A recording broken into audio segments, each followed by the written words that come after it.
It really is evolve or die. I mean, it's just the truth, right? You go look back at Darwin, and he said it's not the strongest that survive, it's the ones that are most adaptable to change.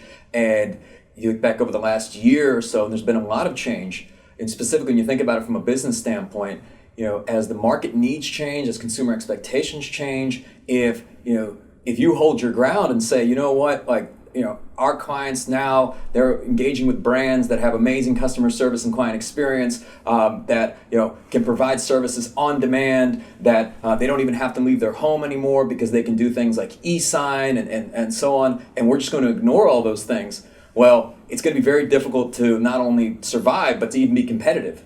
And the businesses that are the most adaptable to change are really the ones that are addressing the needs of the market. Because the market is always, like consumers, check writers, they're the ones that always decide who they're going to do business with. And if you're in an industry where, there's a lot of different options, it's really on you to lead with that, especially the best leaders are the ones that adapt their organizations to the needs of consumers.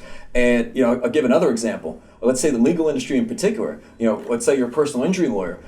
Consumers have so many options of who they can work with, and because it's contingency based, they don't have to, pay any money up front to work with you. So how do they differentiate from one firm from another? There's your unique value proposition, but there's also the service that you provide, that client experience. And why would they care about client experience? Well, it's because they engage with other brands like Amazon and Starbucks and so on. And now they have a certain expectation from the businesses they work with that, hey, we've got to have great customer service because they've experienced what that's like. And now when they work with a business that may not value customer service or client experience, they know that something's wrong. They're like, look, I'm used to, a fast, response time. I'm used to great service. I'm used to someone who cares about me and all this stuff. This business isn't doing it for me. I'm going to go somewhere else. So as consumer expectations change, standards increase, that's a good thing, okay? And to not take those things seriously, to ignore that and say, hey, we're going to continue to do business as usual, those are the types of businesses. I'll give the perfect example. When we started Crisp as a video company, at the time,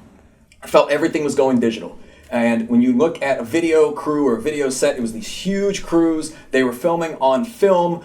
This is right as like digital cameras were coming out and so on, and they held their ground. They said, look, we don't believe in this movement to digital. We don't believe in this movement to like this flexibility and being able to, have smaller crews be more nimble, be able to travel and do these types of video shoots and show and so on, almost like in a run and gun type method.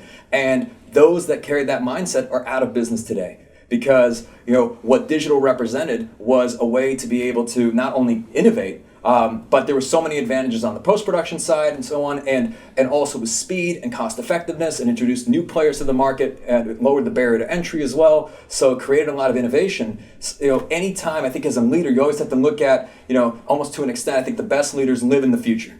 They see where things are going. They see how where the market is changing, how consumer needs are evolving and adapting, and they're planting those seeds today in their organization. So when it gets there, they're ready. Or the best ones, oftentimes, they get there early before everybody else. And when people are like, shaking their heads thinking, well, I don't know about e-sign, or I don't know about, cryptocurrency or something like that. I don't really understand it, right? Or I wish for things to be the way they used to be. All those innovative companies are moving things forward, and they're getting the lion's share of any market share. This is why when, you look at social platforms, for example, the brands that build the largest audiences the quickest are usually the ones that adapt those, or adopt those platforms first and start, making an active presence on those platforms. So, as a business leader, you got to live in the future.